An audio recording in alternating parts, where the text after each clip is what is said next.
This program is brought to you by Advantage Dodge Ram Chrysler Jeep at 20th and Main in Farmington. Visit today for your best deal. The late President Ronald Reagan once said that the 9 most terrifying words in the English language were, "I'm from the government" and "I'm here to help." Reagan's skeptical view of federal intervention could be said to characterize the way many Southwest Colorado residents feel about one of the most difficult environmental challenges in the country: cleaning up the pollution left by hundreds of abandoned mines in the San Juan Mountains.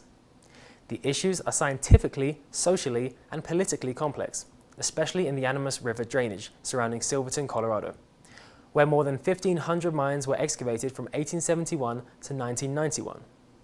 That's when the area's last and biggest mine, the Sunnyside Gold Corporation, closed its portals for good. The mines no longer yield their gold and silver, but they continue to drain zinc, cadmium, copper, and other poisonous metals into the watershed and eventually to the Animas River. And for the past 30 years, area residents, mining companies, and government agencies have debated whether a federal Superfund designation or continued local efforts would be more effective at cleaning up the area's mines. The debate recently heated up when the Environmental Protection Agency approached the town of Silverton and the San Juan County Commissioners earlier this year with a proposal to designate Silverton as a Superfund site. Peter Butler, co-coordinator for the Animas River Stakeholders Group, says both courses of action have their advantages and disadvantages. There's different points of view on the Superfund, and within our Animas River Stakeholders Group, there's a variety of viewpoints within the group itself. Some are pretty supportive, some are not. Some of the reasons they're supportive, some people are supportive, is because it is potentially a source of money. EPA can spend the money and then go back after people later to get the money refunded. Superfund is designed to handle big problem sites, and that's what it's supposed to do, and they have the personnel and people to do it.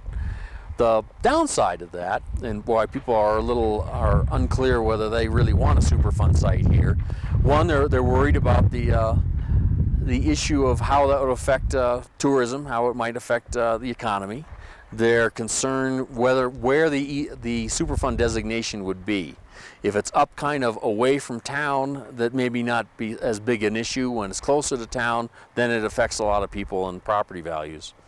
There's also people around Silverton who would very much like to continue mining, and their concern is as soon as there's a Superfund designation, any investors who might come here to help with the mining, they won't invest. They'll be scared off, essentially. And I think the final reason why some people are opposed to Superfund designation is that it's kind of a loss of local control. Is that essentially you have a federal agency who comes in and kind of runs the ball game, and it's a little harder for local people to be as involved. The Animas Stakeholder Group is an unlikely coalition of miners and mining companies, scientists and engineers, environmentalists, and state and federal agencies that formed in 1994 to address mine pollution in the Animas River drainage. For the past 20 years, the group has quietly conducted scientific research on the network of mines in the area, identified pollution sources, catalogued and prioritized mining sites that needed mitigation, and coordinated cleanup of more than 60 mines in the area. They came together with the belief that grassroots efforts can be as effective, if not more effective, than federal intervention. It was driven by the fact that if we don't do it, somebody from the government's going to do it for you, and not necessarily very well. We're not sure how well it would turn out. So the idea behind the Spirited Group was we figured out really quickly that none of us understood the issues very well, or where the metal loading was coming from, what were the biggest sources, what was natural, what was not, so on. And so what we figured was, well, instead of everyone going off and doing their own science and hiring their own consultants, we'll do the science together. And by doing the science together, that kind of builds a common bond between the group. And then if you can agree on all the information and the science behind it, then your only disagreements might be about what to do about it once you've got that information. And I think that really helped kind of gel the stakeholders group with all these different interests. The stakeholder group's efforts have had a significant impact on reducing metal discharges into the Animas River drainage. On Red Mountain Pass alone, their mitigation projects have reduced metal discharges by more than 70%.